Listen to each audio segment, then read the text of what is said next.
a cidade de Pittsburgh, na Pensilvânia, presenciou um dos roubos mais bizarros de todos os tempos. Um homem roubou 2 bancos consecutivos sem usar nenhuma máscara para esconder seu rosto em plena luz do dia. As câmeras de segurança captaram seu rosto e, por isso, a polícia o encontrou facilmente. Seu nome era MacArthur Wheeler. Ao ser preso, ao invés de se julgar inocente, MacArthur estava desacreditado no que tinha acontecido ao dizer: "Mas eu usei o suco." No interrogatório, MacArthur disse aos policiais que jogou suco de limão em sua cara, acreditando que isso faria invisível para as câmeras. E aí ficou explicado por que não usou nenhuma máscara. A polícia, também desacreditada, o testou para drogas e álcool, mas os resultados foram negativos. A conclusão foi que ele não era louco, mas apenas estava incrivelmente errado quanto às propriedades de invisibilidade do limão. Parece só um louco isolado, certo? Mas não é. Os psicólogos sociais Justin Kruger e David Dunning investigaram esse caso e, após estudos com diversos grupos, descobriram que todos nós dividimos o mesmo comportamento do MacArthur em várias outras áreas de conhecimento. Não só somos imprecisos em avaliar a extensão de nossos conhecimentos e habilidades, como frequentemente superestimamos o quanto sabemos. E agora eu vou mostrar isso. Em um estudo, 32% dos engenheiros de uma empresa e 42% dos engenheiros em outra empresa consideraram-se entre os 5% com o melhor desempenho de toda a equipe, algo matematicamente impossível. Em outro estudo, 88% dos motoristas americanos consideraram suas habilidades como acima da média, ou seja, melhores que 50% dos motoristas, algo também impossível. E isso é o que ficou chamado como efeito Dunning-Kruger.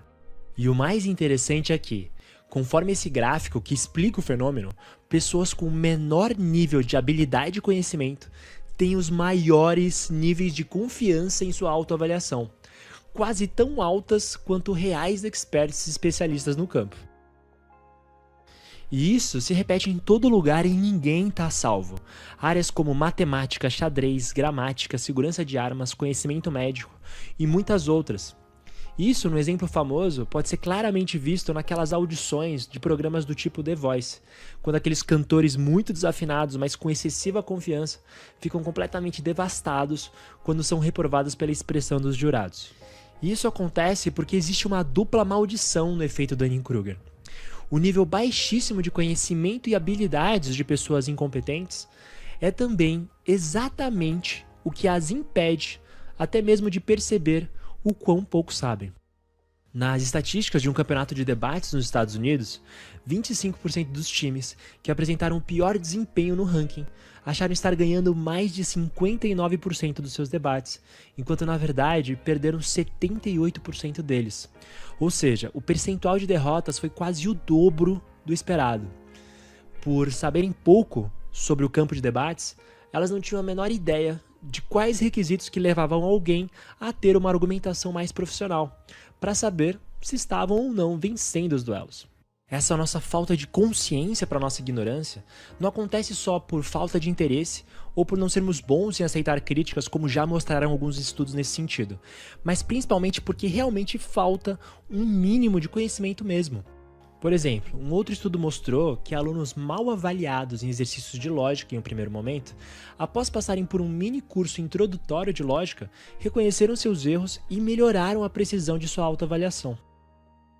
E é por isso que, dentro daquele gráfico, pessoas com conhecimento moderado têm menor confiança em suas habilidades, porque elas sabem exatamente o suficiente para reconhecer o quão pouco sabem.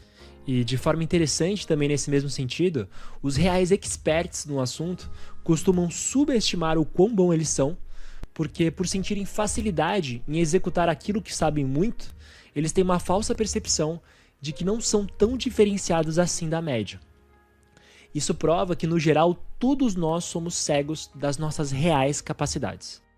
Bom, e justamente para a gente não se auto-enganar e cair nessas estatísticas do efeito Dunning-Kruger, eu recomendaria 3 coisas para nós fazermos. Número 1, tenha coragem de perguntar por feedback de várias pessoas sobre as suas habilidades, e se houver um padrão de resposta consistente, considere seriamente o que você ouviu. Número 2, mantenha-se aprendendo. Quanto mais você aprender, mais consciência terá do quanto ainda não sabe. E por último e mais importante, seja humilde. O mundo é complexo e vasto demais para sermos arrogantes. A humildade de verdade te traz abertura para você sempre continuar aprendendo. E já dizia Darwin, ignorância mais se parece com confiança do que com conhecimento. Bom, pessoal, e é isso.